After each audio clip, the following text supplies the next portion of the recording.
열심히 하는 사람만 좋아하는구나. 아, 그래요? 뭔가 나도 열심히 하겠다. 페이커 이런 사람 알죠? 자기 분야의 최고가 최고인 되겠다. 사람. 네. 네, 시작해보도록 하겠습니다. 와! 미스터 선샤인이고요. 잘못해야 되는데 죄송해요. 아니, 잘못해서 네. 목표는 이게 이제 처음 시작하기 전에 일단은 역사적인 개념 하나를 짚고 넘어가야 될 것 같습니다. 네, 일단은 이 드라마 하나를 보고 무슨 얘기를 할까 생각을 해봤어요. 우리 보통 여기 이제 그 극작가를 네네네네. 준비하시는 분들 계시고 해서 그 드라마 이야기를, 그러니까 저는 그쪽은 전문가는 아니니까. 그리고 사랑 얘기도 이제 사랑 얘기가 되게 많잖아요. 그렇죠. 역사는 알아도 사랑은 1도 모르기 때문에 사랑을 논하는 건 불가능할 것 같고, 여러 가지 주제를 얘기를 할 수 있고, 처음에는 그 역사적 배경을 얘기를 해볼까 생각을 해봤는데, 그러면 너무 끝도 없을 것 같고, 그건 이제 그냥 나중에 유튜브 영상으로 보시고, 대신 이제 제가 생각했을 때 이 시대와 이 드라마가 관통하고 있는 주제가 하나 있다라고 저는 느꼈고, 그러니까 그걸 중점적으로 볼 거예요. 다른 얘기할 주제들도 굉장히 많고, 뭐, 이 드라마의 위장센이나 뭐 그런 건 제가 잘 모르는 분야니까. 그래서 제가 생각했을 때 관통하는 주제가 이거다라고 생각을 했고요. 그 개념을 먼저 알려면 국민국가가 무엇인지를 생각을 해봐야 돼요. 국민국가라는 것은 제가 이제 써놨는데, 국가의 주권이 동일민족 혹도는 국민에게 있는 주권국가, 국가의 통합을 이루어 나라 안의 모든 사람을 국민으로 아우르며 국가 전체 이익을 추구하는 국가가 국민국가입니다. 이게 너무 당연한 말 같지만 사실 국민국가는 근대 시대 이후에 만들어진 개념이고요. 조금만 그 전으로 돌아가 보면 국민국가라는 개념은 거의 존재하지 않았다라고 보면 되는 게, 지금은 우리가 예를 들어서 휴전선 근처에 파주에 사는 사람이나 저 땅끝마을 해남에 사는 사람이나 대한민국 수도 서울에 사는 사람이나 다 똑같이 나는 대한민국 국민이다라는 일종의 정체성을 갖고 살아가잖아요. 그 정체성의 정도는 어디에 살고 있는지 다르지가 않은데, 한 500년 전, 600년 전 유럽 세계를 생각해 보세요. 한 5, 600년 전 중세시대 때 유럽인들에게는 내가 어떤 나라의 국민이다라는 정체성이 사실상 없었다고 봐도 무방해요. 왜냐면은 일단 국경선이 시시때때로 바뀌기 때문에 내가 어제는 영국 사람이었지만 오늘은 프랑스 사람이 될 수도 있잖아요.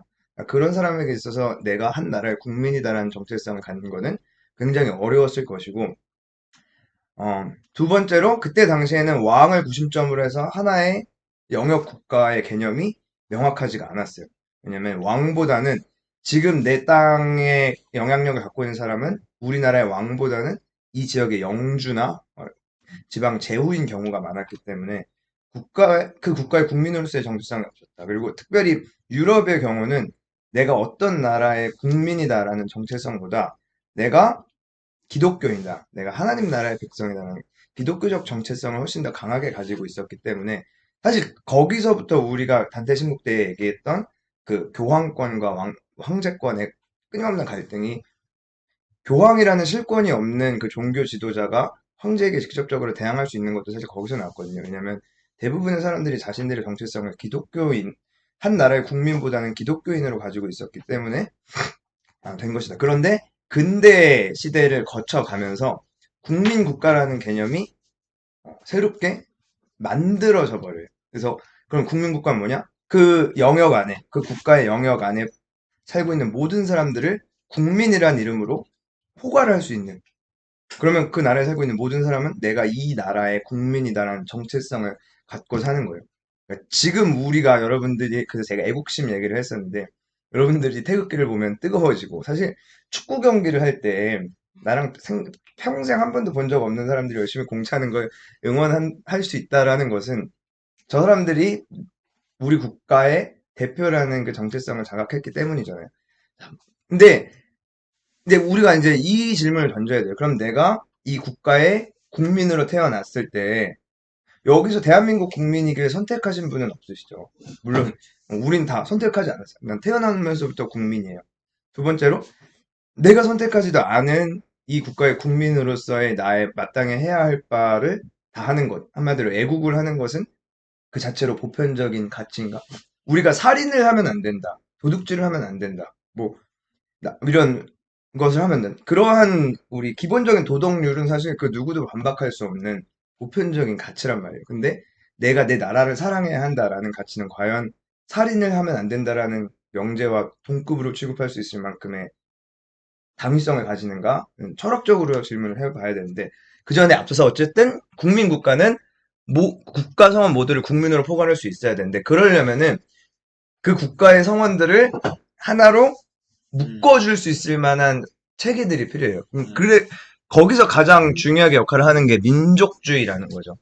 이 민족주의만큼 국민을 만들어낼 수 있는 강력한 툴은 사실 없습니다. 그래서 가령 그럼 여기서 또 민족이란 무엇이냐라고 이야기를 할 수 있겠는데 그거는 조금 너무 심도 깊은 논의라 조금 줄이더라도 우리가 어쨌든 같은 민족이다라는 정체성을 우리나라 사람들은 가지고 있잖아요. 그럼 민족이란 것은 어떻게 만들어내느냐? 우리에겐 단군 할아버지부터 시작되는 그 고유의 역사적 기원들이 있고 그것을 통해서 우리가 형성이 되었다라는 기억들이 있고 또 같은 언어를 사용하고 또 미묘하게 같은 문화와 같은 사고방식을 가지고 있고 이제 그러한 민족이라는 개념부터 시작을 해서 우리 민족을 역사의 중심으로 삼아서 민족주의란 개념을 만들어냈죠. 그리고 이게 하나의 국민을 만들어내는 정말 강력한 툴이 되고 근데 이것만 갖고는 국민을 만들어낼 수 없죠. 또 동시에 국민이란 존재는 그 국가를 위해서 자기 목숨도 바칠 수 있을 만큼 헌신을 해야만 해요. 우리 아까 저 교장님이랑 군대 얘기했었지만 우리가 그 꽃다운 나이에 군대를 가는 것도 이건 국민이기 때문인 거고 국민으로서 마땅히 해야 할 바를 하는 거잖아요. 그러려면은 최소한 이런 것들이 있어야 돼요. 뭐냐? 내가 단순히 이 나라에 이렇게 수동적으로 끌려가는 존재가 아니라 동시에 내가 이 국가에 대한 권리를 가지고 있는 한마디로 이 국가의 공동 주인이다라는 의식을 그 국민들에게 심어주지 않으면 국민으로서의 정체성을 갖기 힘들겠죠. 내가 이 국가의 지도자를 뽑을 수 있는 정치적 권리, 이 국가의 중차대한 일에 대해서 나의 의사를 표명할 수 있는 권리, 더 나아가서 내가 나와 같은 국민과 평등하게 대우받을 수 있는 권리, 이런 것들이 보장되지 않으면 국민으로서의 정체성을 갖기 힘들단 말이에요. 그래서 조선시대 때 그 신분제 사회에서는 신분제 사회, 우리 미스터 선샤인 시대까지만 해도 국민이라는 정체성을 갖기는 힘들어요. 왜냐하면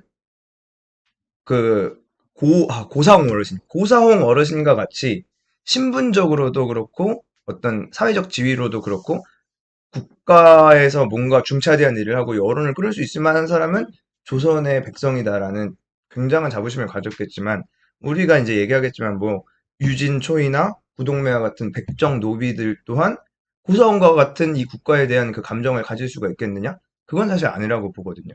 왜냐면 거기서 멸시와 천대밖에 받은 게 없는 사람이 어떻게 국민이라는 정체성을 가지고 국가를 위해서 기꺼이 모든 걸 바칠 수 있겠느냐? 근데 그 질문에서 시작했을 때 근대적인 국민 국가를 형성하기 위해서는 정치적인 민주주의의 실현도 중요한 조건이다. 그래서 교과서적으로는 두 가지 요건을 얘기를 해요. 하나는 민족주의, 다른 하나는 자유주의. 이 두 가지가 있어야 국민국가가 형성된다. 좀 어려운 개념이지만, 자, 그러면 이제 실제로 역사적으로는 국민국가가 어떻게 형성되었느냐를 이야기를 해봤을 때, 프랑스의 경우는, 왜요? 여러분, 프랑스 혁명 들어보셨잖아요. 프랑스는 굉장히 전투적이었어요. 프랑스의 경우는 프랑스 사람들이 그 수많은 혁명의 과정, 1789년 프랑스 혁명부터 시작해서 19세기 들어서 두 차례 혁명을 통해서 어마어마한 그 전투의 과정을 통해서 혁명의 과정을 통해서 국민국가를 형성해 나가는데 그렇기 때문에 프랑스 국민들에게 있어서 그 국민의 정체성 DNA를 잘 살펴보면은 혁명의 DNA가 함께 들어있어요. 지금도 프랑스의 국가는 라 마르세이즈라는 국가인데 프랑스 혁명 당시에 군가였습니다. 프랑스 혁명군에. 그러니까 그 혁명의 과정을 통해서 형성된 우리 국가, 그 혁명의 과정을 통해서 우리가 얻게 된 자유와 평등의 가치가 그들을 국민으로 만들어주는 중요한 정체성이 되는 거고, 영국의 경우는 좀 얘기가 다릅니다. 영국은 프랑스처럼 전투적이진 않았고, 수백 년에 걸쳐서 형성이 되어 왔지만, 근데 그것도 되게 독특해요. 혁명을 통해서 한 번에 바꾼 건 영국의 경우는 없어요. 그런데 차근차근 거의 100년에 걸치는 과정에서 이 선거권의 범위를 조금씩 넓혀주면서 종국에는 여성들한테까지 그거를 넓혀주었고 나아가서 원래 왕이 다스리던 국가에서 귀족들과 상위 이제 부유층을 중심으로 한 의회 정치 체제로 더 나가서 나중에 노동자 계급까지 포괄하는 체제로 천천히 바꿔나갔고, 독일의 경우는 아까 얘기했던 민족주의 영향을 강하게 받았습니다. 원래는 신성 로마 제국 당시에 그 분열되어 있었던 국가였다가 게르만족이라고 하는 그 민족주의의 게르만족 민족주의와 또 당시에 이제 황제 독일 프로이센 제국의 국왕 어떻게 하셨어요? 죄송한데 제가 너무 쉬었습니다. 프로이센 비스마르크 철혈 정책 그 얘기 맞아요.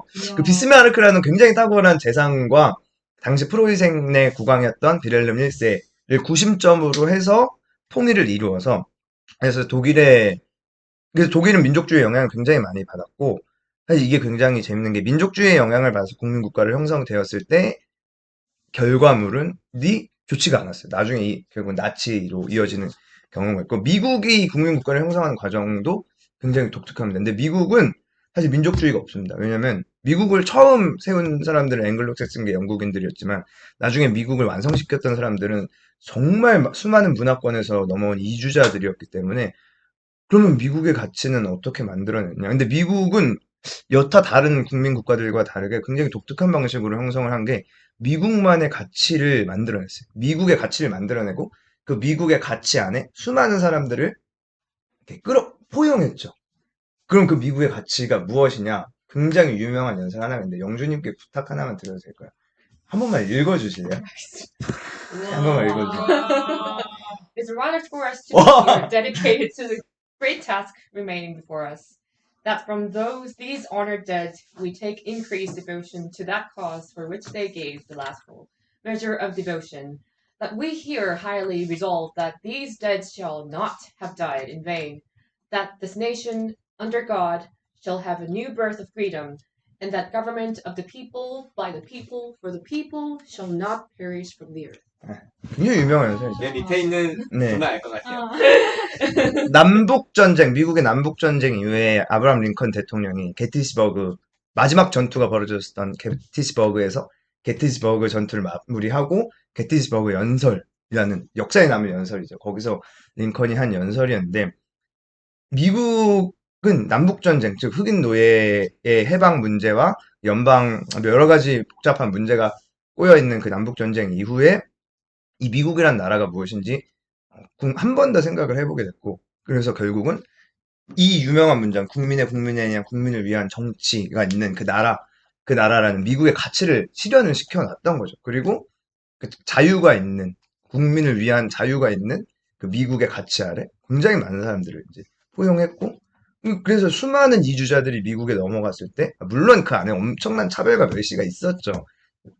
백인들끼리도 뭐 아일랜드계, 이탈리아계, 뭐 독일계끼리의 차별이 있었고, 또 흑인들에 대한 차별 멸시천대도 있었지만, 그럼에도 불구하고 여타 다른 나라들에 비해서 나는 미국인이다라는 정체성을 정말 인종도 다르고 문화도 다른 사람들이 나는 미국인이라는 자부심을 어마어마하게 가질 수 있는 것은 미국이 강력한 그 군사력이 있는 나라이기도 하지만 그 미국적인 정신이 있었다라는 그 측면도 생각을 해봐야 됩니다. 어쨌든 여러분들은 우리나라 대한민국도 이제 국민국가를 형성을 했고 대한민국이라는 국민국가의 국민이십니다.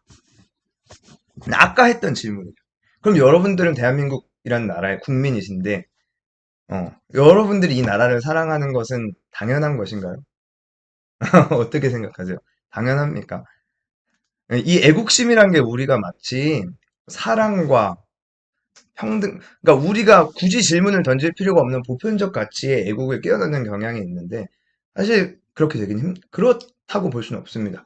살인을 하면 안 된다라는 것은 인간이 태어나면서부터 가지는 자연스러운 것이라고 보지만 애국심이란 것은 사실 우리가 태어나면서 정말 무의식적으로 세뇌되는 경향이 커요. 그럼 어떻게 만들어지냐? 제가 질문을 던졌잖아요. 가장 중요한 건 국민교육입니다.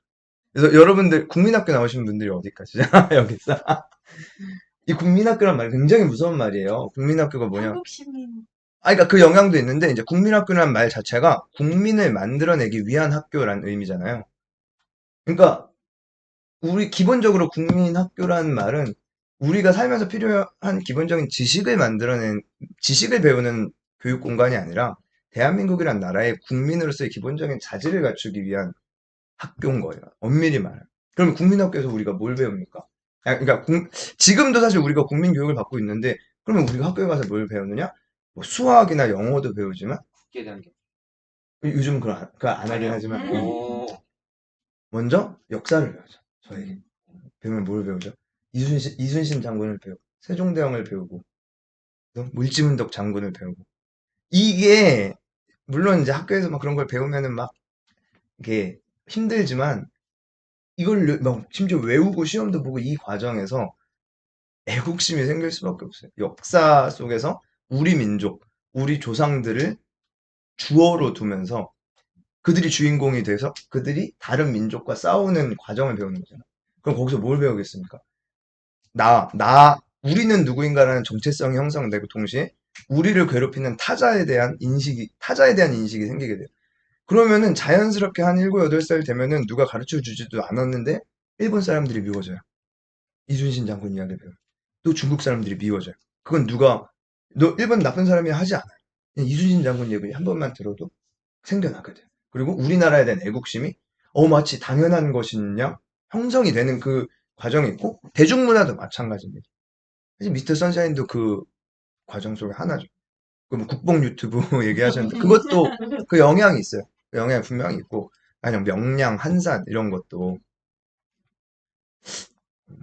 근데 이게 되게 웃긴 게 일본이 우리나라 쳐들어와가지고 우리나라 핍박한 건 나쁜 건데 광개토 대왕이 다른 민족 정복해서 자기 영토를 삼은 건 좋은 거예요. 근데 우리는 한 번도 거기 질문 던지지 않잖아요. 예. 그러니까 이 대중문화는 철저하게 우리를 주인공으로 삼기 때문에 자연스럽게 우리는 선, 타인은 악이라는 구도를 형성을 하게 만드는 것들도 있고 현실적인 필요에 의한 애국심도 있죠, 당연히. 왜냐면 국가가 없었을 때 우리가 현실적으로 겪게 될 어려움들이 있으니까 그런 측면에서 현실적인 필요를 위해서 나라를 사랑해야 된다라는 측면도 있고 아무튼 다양하게 생각을 해봐야 됩니다. 이제 어쨌든 애국심이란 것은 근대 국민국가의 국민으로서 우리도 모르게 이제 가지게 되는 측면인데 그러면 자 이제 여기서 우리가 애국이라는 가치를 지금으로부터 200년, 300년 전에 우리의 선조들에게 적용을 할 수 있겠는가? 그건 또 전혀 다른 문제입니다. 이순신 장군은 애국자냐? 그렇지 않죠. 이순신 장군을 애국자라고 표현하는 것은 전근대 사람의 근대적 개념의 포섭을 가져와서 해석을 하는 건데 그건 해석이 약간 오류가 있습니다. 이순신 장군의 시호가 뭔지 아시나요? 충무공. 제가 너무 어려운 거야. 충무공. 이순신 장군은 애국을 하는 사람이 아니라 충을 실현한 사람이에요. 자, 그럼 다시 한번. 임진왜란 때 열심히 싸웠던 그 의병들은 애국자들이냐? 그렇지 않죠. 왜냐면 그들은 근대 국민 국가의 국민으로서 애국을 한 게 아니라 조선이란 나라의 한 백성으로서 충을 실현한 사람들. 그러니까 의병에 대해서 이제 얘기를 해볼 건데요. 의병은 이제 이건 네이버에 나온 정의인데 자발적으로 나서서 싸우는 사람들을 의병이라고 합니다. 근데 이 의병은 사상적으로 해석을 해봤을 때는 철저하게 유교적인 가치에 의거해서 형성된 사람들이에요. 내릴까요? 네. 의병이라는 존재는 유교의 충사상에 기반하여서 형성돼요. 그러면 임진왜란 때 의병들을 하나하나 분석을 해보면요. 그 임진왜란 당시에 막 열심히 썼던 그 의병들을 그 출신 성분을 분석해보면 모든 의병들의 모든이란 말은 조금 과할 수 있지만 거의 대부분 의병들의 지도자들은 양반 유생들이었습니다. 양반 유생들 중에서도 그 지역에서 영향력을 끼쳤던 지방 사족들이 들고 일어났어요. 왜 이제 이들을 애국자라고 표현하는 게 어려움이 있냐면은 임진왜란 의병들의 기록을 자세히 살펴보면 일본군이랑도 싸웠지만 우리 관군이랑도 싸웠습니다. 싸웠다는 게 전투를 했다는 게 아니라 관군의 통제를 받지 않았어요. 자기들끼리 싸워. 그러니까 이 사람들은 내가 이 국가의 백성으로서의 정체성의 자각보다는 유교적 가치에 의거한 충사상에 기반하여서 자발적으로 나온 인물들인데 그래서 철저하게 조선적인 집단이라고 볼 수 있습니다. 그러니까 그러면 그 충은 어디를 향한 충이냐? 가장 기본적으로 그 나라의 임금인 왕에게 바치는 충인 거죠. 그리고 사실 이 충이란 말 자체가 원래 왕에게 바치는 건 아니에요. 유교 사상에 의거하면. 근데 이제 나중에는 이제 왕에게 바치는 걸로 바뀌었는데, 그러니까 왕에 대한 충성, 그리고 유교적으로 봤을 때 저 오랑캐들로부터 종묘와 사직을 지키고자 하는 어떤 그것이 의로움이다라고 하는 자각. 그러니까 이거는 철저하게 조선의 성리학적 이데올로기에 기반하여서 만들어진 가치가 의병이에요. 그러니까 우리가 의병들에 대해서 그들에게 애국의 가치를 투영을 하는 것에는 어려움이 있다. 생각을 해봐야 돼요. 그래서 사실 두 가지 이제 갈등이 생겨요. 하나는 군대 국민국가의 국민이 가지는 애국, 하나는 조선이라는 나라의 백성들이 가지는 충. 이 두 가지에는 약간 미묘한 차이가 있습니다. 아까도 얘기했지만 국민이 국가에게 바치는 것이 애국이라면 충이란 것은 신하된 자로서 임금에게 바치는 것이 충이다. 국민국가의 애국심은 여러 가지가 있지만 일종의 주인의식의 발로기도 합니다. 내가 이 나라의 한 명의 주인이다 라는 측면에서 그렇기 때문에 내가 이 나라를 위해서 목숨을 바칠 수 있어 라는 거지만 이 충의 기원은 유학적 가치다. 왕에게 충성하고 이 나라를 지키는 것이 유학적으로 옳은 것이니까. 그러니까 왜 제가 충과 애국 두 가지를 가져왔냐면 이 두 가지의 충돌과 그것의 고뇌가 제가 봤던 미스터 선샤인의 주요 주제 중 지금까지 좀 혹시 다 되셨죠? 이해되셨죠? 자, 그럼 인물 탐구를 한번 들어가 볼게요. 이제 진짜 드라마 얘기를 이제 하려고 합니다.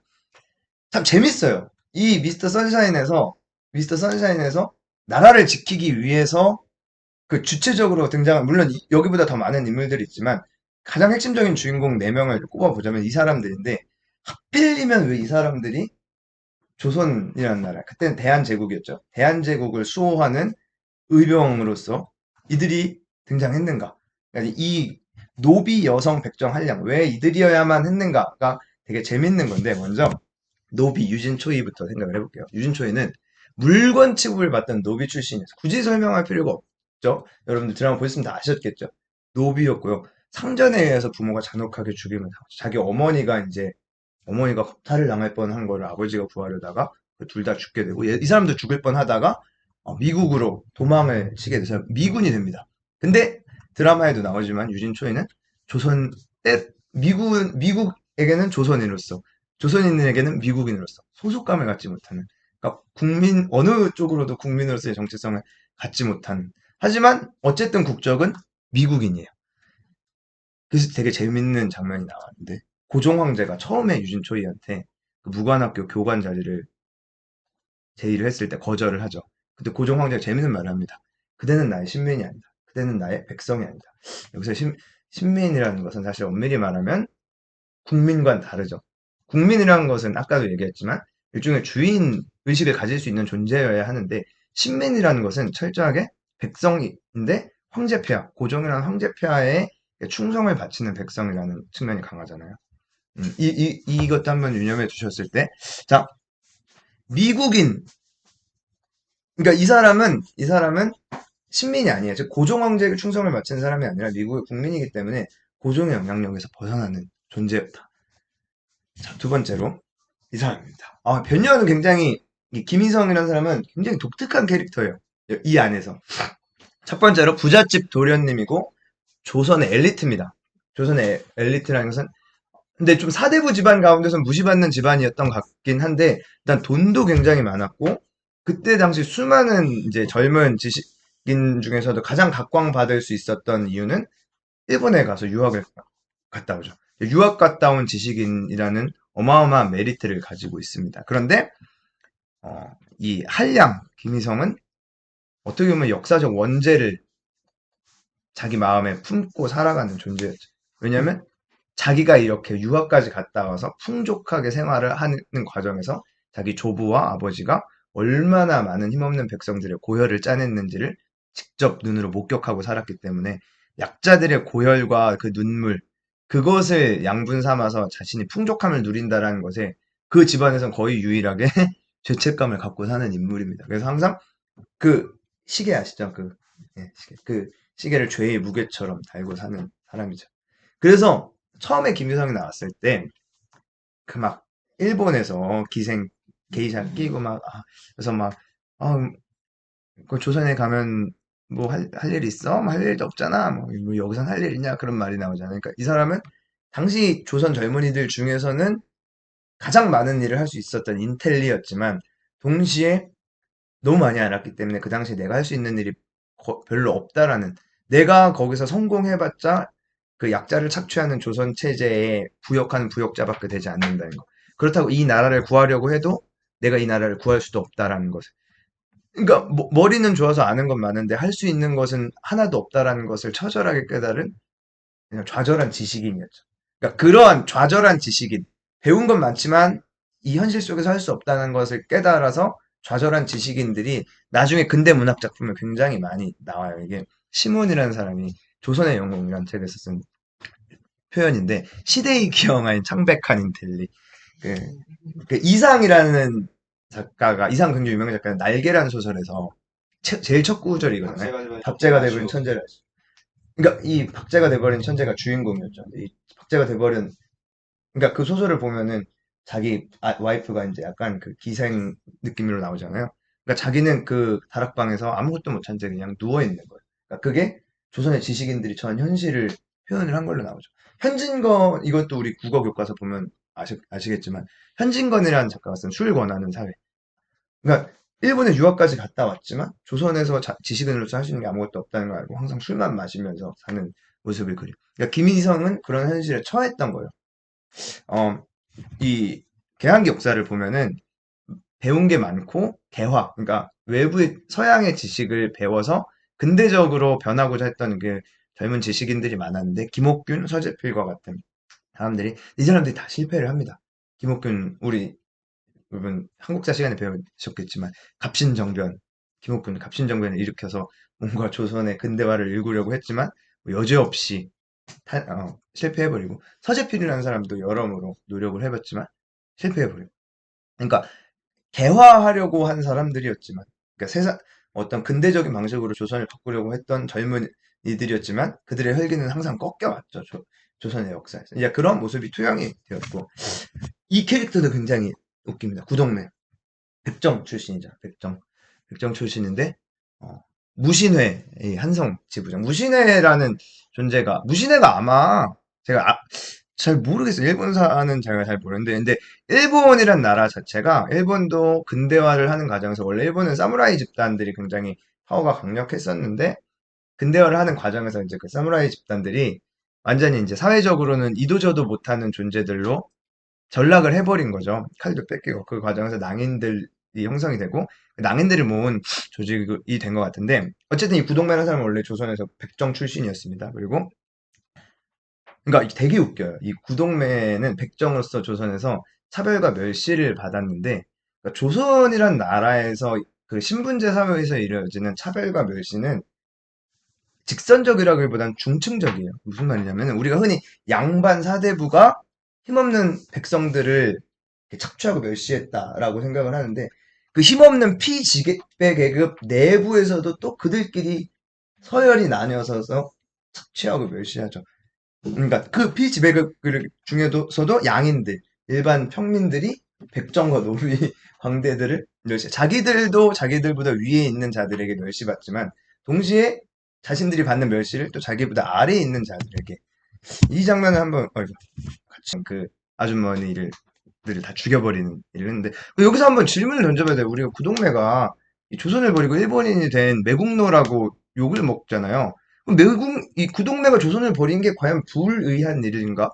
한번 생각을 해봐야 됩니다.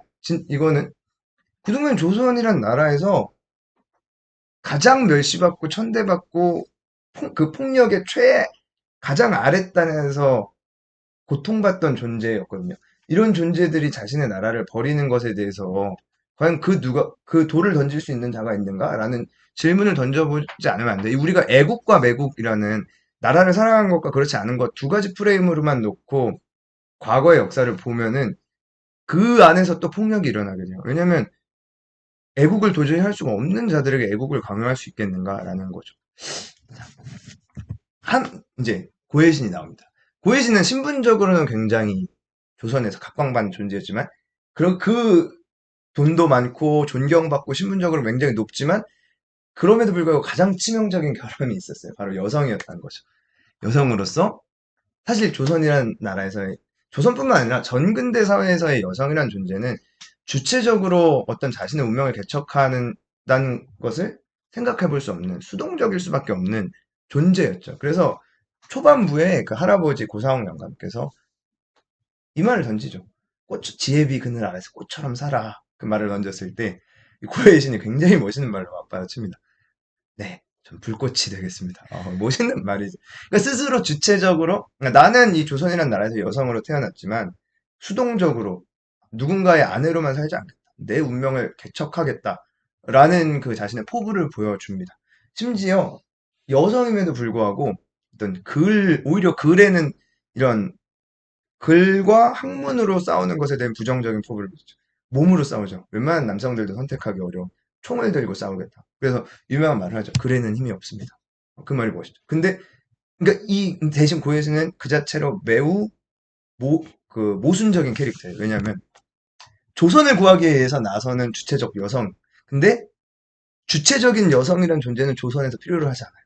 웃기잖아요. 조선에서는 주체적인 여성을 받아들일 수도 없고 인정할 수도 없어요. 근데 자신은 조선을 구하겠대요.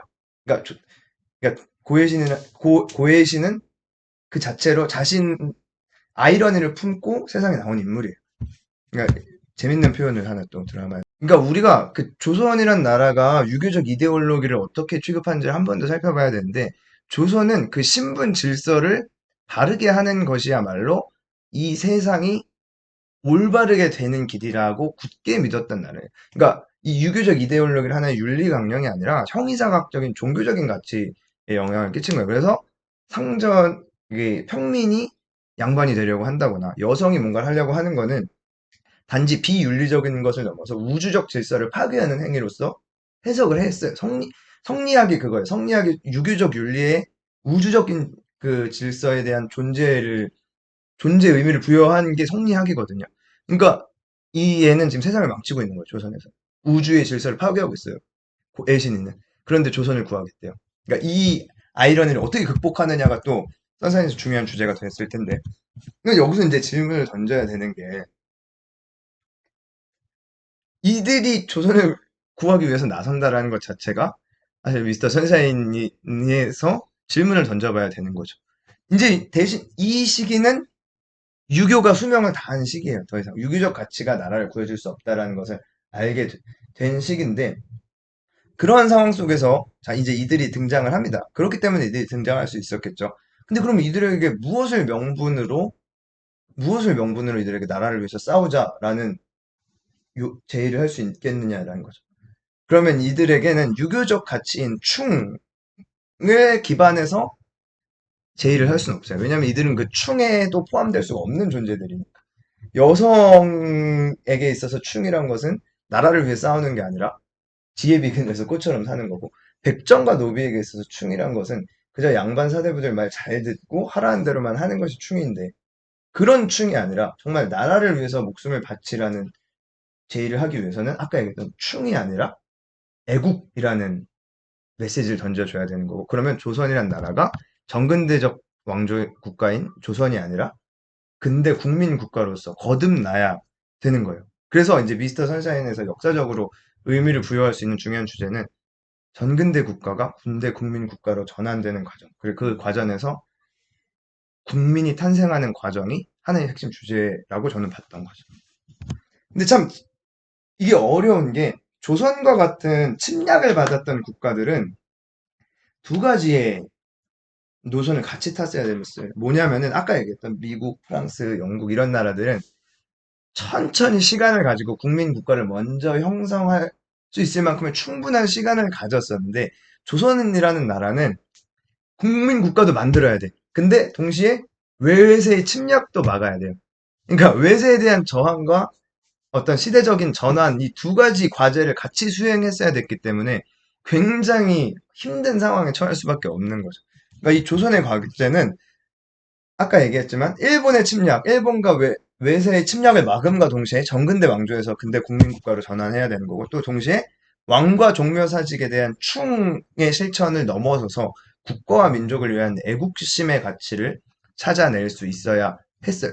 그러니까 이 질문이 굉장히 중요한 질문이었었는데 여기 또 한 번 미스터 선샤인의 초반부에서 굉장히 중요한 장면이 하나 등장하는 게 뭐냐면은 당시 조선을 위해서 싸우고자 했었던 의병들은 이 질문에 대해서 생각도 못 해봤고 굳이 이 질문에 대해서 답하고 싶어 하지도 않았어요.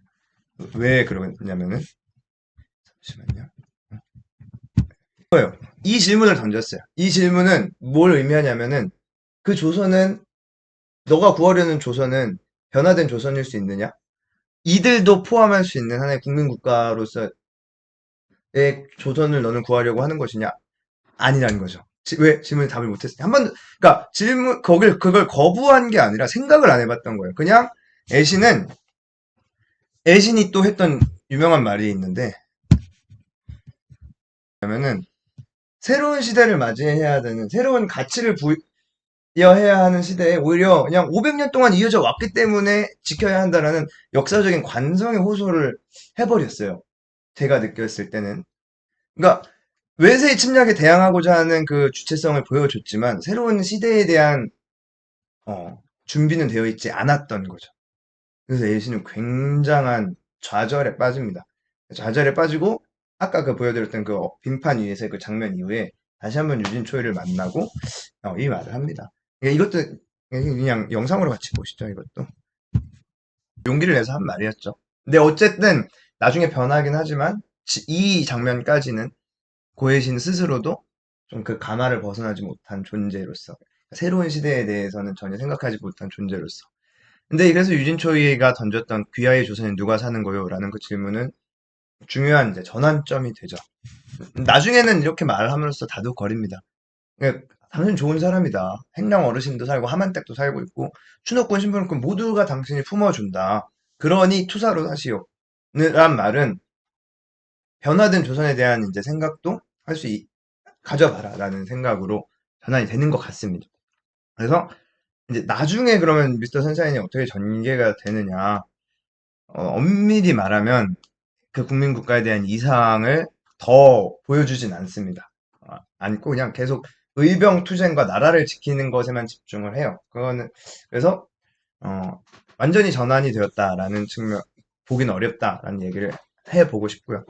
그래서 이제 첫 번째 제가 이제 던지고 싶었던 주제는 국민국가라는 개념을 우리가 머릿속에 넣어보고 한번 미스터 선샤인을 보면은 이렇게 볼 수도 있구나라고 생각해 볼 수 있는데요. 근데 이거는 생각을 해봐야 돼요. 그래서 국민국가가 형성이 되고 한 나라의 국민들이 이 국가의 구성원으로서의 강력한 정체성을 가지는 것이 옳은 것이냐, 좋은 것이냐, 그것이 꼭 좋다고 볼 수만 없어요. 왜 볼 수만 없느냐? 그 국민국가 발전이 과잉이 되는 경우도 있어요. 어떤 경우냐? 이런 경우죠. 그걸 전체주의라고 합니다. 어느 정도냐면은, 나라는 존재의 그 실존보다도, 실존 그 자체보다는 내가 이 국가의 구성원이라는 사회적 존재로서의 그 위치가 더 중요시 되는 거죠.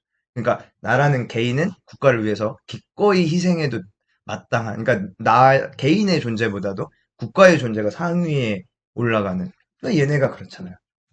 그러니까 미스터 선샤인에서도 그 국민국가 발전에 과잉의 모습이 나오죠. 국가가 옳다는 게 아니에요. 근데 역사적인 그 발전 단계 속에서는 하나의 거쳐야 가야 할 과정이긴 했으나 그것이 이 방향으로 빠져서는 안 된다. 그럼 국가와 국민의 관계를 우리가 어떻게 설정을 할 수 있느냐라는 질문을 한번 던져볼 필요는 있을 것 같아요. 저는 첫 번째로 국가 그 자체를, 그러니까 국가와 그 국가를 사랑하는 것이 뭐 살인을 해서는 안 된다와 같은 그냥 보편적인 윤리 강령과 동급으로 취급받아서는 안 된다라는 거죠. 오히려 더 현실적으로 생각해 볼 필요가 있다. 그러니까 이제는 21세기 현대사회에서 우리에게 요구되는 덕목은 국민으로서의 정체성 자각보다는 한 명의 시민으로서의 그 정체성 자각이 더 먼저가 아닐까라는 생각이 좀 들어요. 시민이란 존재는 뭐냐? 그러니까 국민이라는 존재는 나의 선택의 여지에 상관없이 나에게 부여된, 한마디로 호명된 이름이라면, 시민이라는 것은 나 스스로 주체적으로 쟁취해 나가는 이름인 측면이 있죠. 그래서 먼저 주인의식을 갖는, 나중에 좀 이 얘기에 대해서 깊게 얘기를 해볼 여지가 있는데, 그래서 우리가 민족 국가라는 만들어진 가치, 누군가에 의해서 만들어져서 우리에게 부여된 가치보다는 당장 내 눈앞에 있는 현실적인 공동체를 한번 바라보자. 이게 무슨 말이냐면은 저는 이것도 한번 질문을 던져보고 싶어요. 이것도 한번 보여드릴 그래는 정말 힘이 없을까? 이제 또 두 가지 갈등이 나와요. 고혜신은 한결같이 그래는 힘이 없다라고 주장을 하는 인물이고 오히려 글의 힘을 믿는 사람이 또 등장을 하죠. 바로 김희성입니다. 얘는 준비 안 했네. 죄송해요. 얘는 영상 준비 안 했는데 이 사람은 글의 힘을 믿는다고 하죠. 정말 글에는 힘이 없었을까? 그 질문을 저는 던져봤어요. 저는 글에는 힘이 있다고 보고요. 근데 그렇다고 이거를 무시하는 건 아닌데 그러니까 정말 글에는 힘이 있는가 없는가를 놓고 벌어진 그 갈등이 이 미스터 선샤인 시대에도 있었어요. 그래서 미스터 선샤인 그 시대, 그 개항기 시대의 민족 운동은 크게 두 가지로 우리가 정리를 합니다. 하나는 글에는 힘이 없다고 생각해서 총포로 싸우겠다고 결정한 의병들이 한 갈래였고요. 다른 하나는 김일성처럼 글에 힘이 있다고 믿었던 이들이 애국개몽 운동을 펼쳤거든요. 이 두 가지 갈래도 우리가 역사적으로 생각을 해봐야 돼요. 이제 의병운동부터 얘기를 하자면 그 시기에 그 시기 미스터 선샤인 시기에 최초로 등장했던 의병이 을미의병입니다. 을미의병은 우리 을미사변 아시죠? 그 조선의 왕비가 무참히 시해되었던 그 사건을 계기로 전국에서 우르르 이제 의병 운동이 일어났는데 이 을미의병까지는 아까 얘기했던 그 조선적 충의 가치가 굉장히 남아있어요. 그래서 그냥 그 명분 자체가 국모가 시해되었기 때문이에요. 그거는 나라에 충성했기 때문인데 그래서 이게 왜 이 조선적이냐면은 이 을미의병이 어떻게 해산을 했느냐? 복수를 해서 해산하는 게 아니라 고종 황제가 그만 해산해라 라고 경문을 돌리니까 해산해요. 그거는 이 운동이 결국 왕에 대한 충성에 기반했다라는 것을 알 수 있는 거죠. 그러니까 이게 원래 단발령 때문이었거든요. 단발령. 머리 자르는 것 때문에. 그래서 고종 황제가 단발령 철회하고 이제 그만해, 알았어, 나 그만해 라고 하니까 이 운동은 이제 해소가 됩니다. 그 다음에 이제 을사의병. 을사의병이 을사조약이 체결됐을 당시에 선사인에서도 아마 나왔을 거예요. 그리고 을사조약에 항의하기 위해서 일어났던 의병인데 이제 이때부터 조금씩 변화가 되는 게 뭐냐면 을사의병 때부터 누가 등장하냐면은 보통 이제 의병은 다 양반 유생들이 지도자였는데 을사의병 때부터 평민 출신 지도자가 등장을 하기 시작해요. 약간의 이제 균열이 생겼던 거죠. 그리고 정미의병.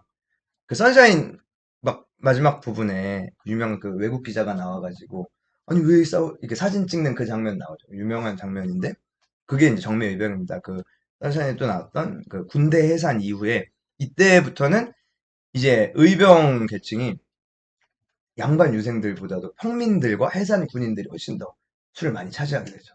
그러니까 변화가 시작이 된 거예요. 그리고 이때의 의병 운동은 상당히 조직적이게 변화돼요. 왜 변화되는지 아시겠죠? 해산 군인들이 참여했기 때문에 옛날에 그 싸울 줄도 모르던 유생들이 이끄는 군대와는 차원이 다른 군대로서 변화가 될 수 있었던 거죠. 그리고 나서 결국 이 의병 운동은 나중에 어떻게 변화됐느냐? 독립운동으로 변화가 됩니다. 여기서 조금 얘기를 하자면 1910년대까지는 여전히 그 왕에 대한 충성의 가치가 남아 있었어요. 그 의병 운동에. 그래서 일제에게 강탈을 당하고 나서 뭐 독립의군부와 같은 단체는 고종 황제와 순종 황제를 지키기 위해서 일어난 의병들도 있었어요. 근데 나중에 이제 고종 황제가 돌아가시고 국권이 완전히 침탈되고 나서는 의병이라는 이름 자체가 사라지고 그들이 다 어떻게 전환되느냐? 독립군으로 전환이 되죠. 그리고 이 독립군을 통솔하는 대한민국 임시정부는 민주공화국으로서의 대한민국을 추구하게 됩니다. 완전히 이제 유교적 가치는 탈락을 하게 된 거죠. 반면에 이제 이렇게 싸우려고 했던 자들, 고혜신과 같은 사람들이 있었던 반면 글의 힘으로 싸우려고 했던 자들도 여전히 있었습니다. 첫 번째는 애국계몽 단체인데요. 애국계몽 단체는 무엇이냐면은 정말 글의 힘을 믿었던 자들이에요. 대표적인 단체가 신민회가 있습니다. 신민회는 이 사람들을 가르치고 사람들에게 새로운 시대에 대해서 전해주고 말해줌으로써 이 교육과 산업의 진흥을 추구를 했고요. 시민의 경우는 공화정 체제를 지향을 했습니다. 이제 완전히 고종 황제와는 결별을 선언을 한 거죠. 신민회를 이끌었던 주요 인물 중에 하나가 이 안창호 도산 선생님이었고, 또 신문들도 있었습니다. 제가 그냥 딱 봤을 때 그 김희성의 신문이 뭘 모티브로 했는가 생각을 해봤을 때 대한매일신보가 떠올랐어요. 대한매일신보가 이제 아마 아니긴 할 텐데 영국인 베델과 양기탁이라는 사람이 공동으로 만들었는데 영국인인 베델이 참가자 중에 한 명이기 때문에 일본이 건드릴 수가 없었어요. 왜냐면 베델은 영국인이잖아요. 그러니까 만약 조선인들이 이 신문을 만들었으면 못 건드렸을 텐데 그래서 베델이라는 사람이 껴있었고 재밌는 거는 세 가지 언어로 만들었다는 거죠. 그러니까 이거는 되게 의미가 있는 게 순한글로 만들었다는 것은 하층민들도 읽을 수 있는 신문을 만들겠다는 거고 국한문을 만들었다는 것은 식자층을 대상으로도 하겠다. 영문으로 만들었다는 거는 조선의 현실을 외부로 알리겠다. 그러니까 이 다양한 독자층을 추구를 했었고 실제로 일제 국권 침탈을 비판하고 의병 운동에 대해서 호의적인 보도를 함으로써 사람들의 이제 그것을 일깨우고자 하는 방식이었고, 자, 글의 힘을 극대화하기 위해서 가장 중요한 것은 글의 힘으로 싸우기 위해서 가장 중요한 것은 교육입니다. 가르쳐야 돼요. 가르치고 알게 해야 그 힘이 극대화되는데 전 여기서 이 선교사들에 대해서 좀 얘기를 해보고 싶은데 미스터 선샤인은 굉장히 많은 선교사가 나옵니다. 대표적으로 주한 되게 나쁘게 묘사됐는데 주한 미국 공사인 알렌 기억나시죠? 이 알렌이 처음 조선에서 이렇게 힘을 얻게 된 게 갑신정변 당시에 이름 기억 안 나. 민영익이라는 당시 왕비의 동생이 갑신정변 주도 세력에 의해서 이제 그거에 당해요. 단도리를 당해서 거의 죽음 직전에 갔었는데 그때 당시 선교사로 왔던 알렌이 그 사람 치료를 해줍니다. 그러니까 그걸 계기로 고종 황제가 어우 너무 고맙다. 너의 소원이 무엇이냐라고 물어보니까 조선에 병원을 짓게 해달라고요. 그래서 처음 만들어진 게 제중원이라는 병원이고 나중에 최초의 조선 근대식 서양 병원을 알렌이 만들게 됐죠. 알렌이 대신 나쁜 짓도 많이 합니다. 막 이렇게 조선 광산을 싼 값에 미국인에게 팔아버리는데 협조도 하고 그런 사람도 있었지만 정말 헌신적으로 조선을 위해서 노력했던 선교사들도 많았어요. 특별히 평민과 여성에 대한 교육을 했다는 것은 획기적이었죠. 왜냐면 당시 조선 정부는 평민과 여성을 교육할 생각이 없었으니까. 일단 엘리트들을 근대적인 교육으로 포섭하는데 앞장섰는데 선교사들은 그렇지 않았다. 평민요. 그래서 우리 저기 고혜신이 기억나시죠? 그 여성 학당 가서 배우잖아요. 그래서 막 러브, 무엇이요? 선샤인 그런 거 배우는 곳이 여자 선교사가 운영하는 학당이었죠. 그 외에 지금도 우리나라에서 명문으로 꼽히는 학교들은 굉장히 외국인 선교사들이 지은 데가 많습니다. 이화여대도 그렇고, 배재대학교도 그렇고, 숭실대학교, 그리고 여기는 없지만 연세대학교와 같은 학교들, 그런 것들은 외국 선교사들의 영향이 있었다. 근데 제가 생각했을 때 한국 근대사에서 이 선교사들의 역할이 너무 과소평가된 측면, 그러니까 우리 지금 우리나라 현행 교과서에서 가장 중점적으로 두고 있는 게 뭐냐면 한국인들 스스로 한국 사회를 근대화시키고자 했던 노력들을 표현하려고 노력을 하는데 사실 그런 과정에서 선교사를 배제했다라는 것은 조금 잘못됐죠. 외국인이라는 이유로. 뭐 여러 가지 이유가 있습니다. 이 사람 아시죠? 유진초의 아버지 요셉 선교사. 그 외에 이분은 언더우드, 저우드 홀 좋은 일을 많이 하신 선교사님들이 많습니다. 그래서 이런 말을 하자. 누군가는 기록을 해야 해요. 애국도 매국도 그대는 총포로 하시오. 나도 기록하겠어.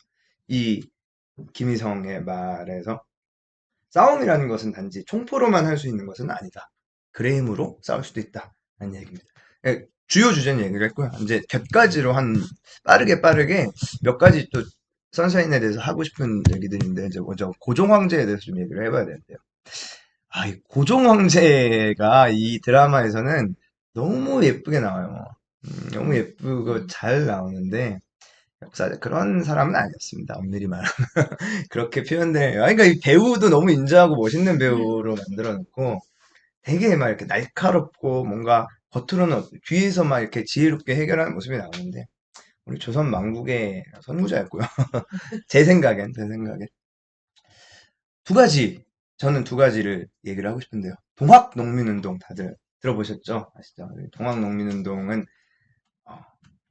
이 조선의 농민들이 조선의 현실을 개혁하기 위해서 어떻게 보면 서양 사상의 도움이 아니라 그들 자신, 우리 조선적인 가치를 내걸고 정말 평등한 세상을 만들기 위해서 일어났던 운동이었는데, 물론 왕의 입장에서는 이들을 진압을 하는 게 맞긴 하겠습니다만은, 조선 군대의 힘으로 이들을 진압하는 것이 불가능해지자 외세의 힘을 빌려서 진압을 하죠. 그래서 처음에는 청나라에게 지원 요청을 하는데, 그 청나라가 조선의 군대를 가져오는 것을 본 일본에서 같이 군대를 가져와서 청일 전쟁이 벌어지게 되잖아요. 근데 그 청일 전쟁에서 일본이 청나라를 이겨버리죠. 결국은 그 청일 전쟁을 기점으로 일본의 국권 침탈이 본격적으로 시작이 되었죠. 그러니까 한마디로 자승자박이었다. 자기가 놓아놓은 덫에 자기가 걸려버린 거다. 일본을 조선으로 끌어들인 거니 결국 고종의 역할이 컸다. 두 번째로 독립협회는 아까 얘기했던 그 국민국가를 형성하기 위한 조선적인 노력의 마지막 시도였습니다. 그래서 입헌군주제 체제로 조선적인 의회를 만들려고 했던 정치적 운동이 있었고, 모든 이제 신분에 상관없이 모든 사람들을 포괄하는 어떤 정치적인 운동을 하려고 했었던 노력인데, 고종 입장에서는 얘네를 어느 정도 수용을 하려고 했었던 것 같아요. 근데 나중에 가서는 얘네를 잘못 받아줬다가는 황제권이 너무 많이 침해를 받을 수 있겠다라는 생각을 해서 결국은 보수 세력들을 동원해서 이들을 다 탄압해버리죠. 그러니까 새로운 시대에 대해서 그렇게 많이 준비가 되었었던 인물은 아니고요. 오히려 자신의 기득권을 손해보는 것에 대해서 굉장히 예민하게 반응했던, 그래서 우리나라 역사의 최악의 실수를 많이 했던 인물이죠. 그래서 이렇게 예쁘게 그려진 인물은 아니었던 것 같습니다. 그리고 마지막으로 당시에 이제 국제 관계를 한번 얘기를 함으로써 오늘 마무리하려고 하는데요. 여러 나라들이 등장을 하는데 이 그림을 좀 볼 필요는 있을 것 같아요. 먼저 일본이란 나라는 그 당시에 가장 무엇을 원했냐면은 이쪽으로 나가고 싶어 했어요. 그래서 조선이랑 만주와 중국 대륙까지의 진출이 일본의 수건이었습니다. 그러면 당연히 조선 첫 관문이 되겠죠. 그래서 끊임없이 이쪽으로 나가고 싶어 했고, 러시아의 경우는 사실 엄밀히 말하면 러시아는 조선을 관심에 두진 않았어. 러시아의 관심사는 조선은 아니었습니다. 근데 대신 만주 지역만큼은 러시아 최대의 관심사였어요. 그래서 러시아는 최대한 일본이 북쪽으로 오지 못하게, 그러니까 조선을 경계선으로 둬서 심지어 한반도 땅의 일부를 일본에게 내줄 생각도 했었어요. 그래서 이 둘 사이에 이제 미묘한 갈등이 있었고, 이 갈등 때문에 조선이란 나라 안에 약간 힘의 공백이 생겼던 때가 있어요. 그 공백을 이용해서 만들어진 나라가 대한제국입니다. 왜냐면은 어느 한쪽이 힘이 너무 강하지 않았기 때문에 고종 황제가 뭔가 주체적으로 뭔가를 해볼 수 있는 공간이 조금 열렸었던 거고, 그래서 상대적으로 조금 힘이 생겼었는데, 그리고 이 충돌을 종결지은 게 이제 일본이 러일 전쟁을 일으켜서 러시아를 완전히 몰아내버린 영향이 컸죠. 그래서 그 선샤인 뒷부분 나무 한일 은정서 얘기도 나오고 이렇게 전쟁 얘기도 나왔을 거예요. 기억하시겠지만 미국은 어땠느냐? 미국은 기본적으로 이때까지의 기조가 뭐냐면은 여기서 일어나는 일은 간섭하지 않겠다가 미국의 최고의 중심사였고요. 태평양 지역 쪽으로 나가서 자기들 시장을 개척하는 데에만 관심이 있었어요. 그러니까 근데 여기서 재밌는 게 고종 황제는 미국에 대해서 굉장히 호의적으로 생각했던 측면이 있어요. 그래서 미국의 도움을 되게 많이 받고 싶어 했어요. 그래서 그 되게 요셉 선교사가 죽은 이유가 고종 황제가 미국한테 차관을 빌리려고 이제 요셉을 보내려다가 죽은 거잖아요. 그러니까 그만큼 고종 황제는 미국의 도움을 굉장히 바랐는데 엄밀히 말하면 미국은 여기에 관심이 없었죠.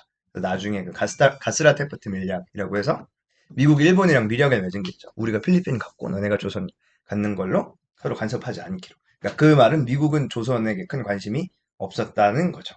그러니까 그런 측면이 있고요. 뭐 여기 있는 얘기는 나중에 뭐 또 할 얘기가 있을 것 같고, 그래서 제가 준비한 내용은 여기서 마무리됐습니다. 1시간 걸렸네요. 끝입니다. 와. 재밌어요.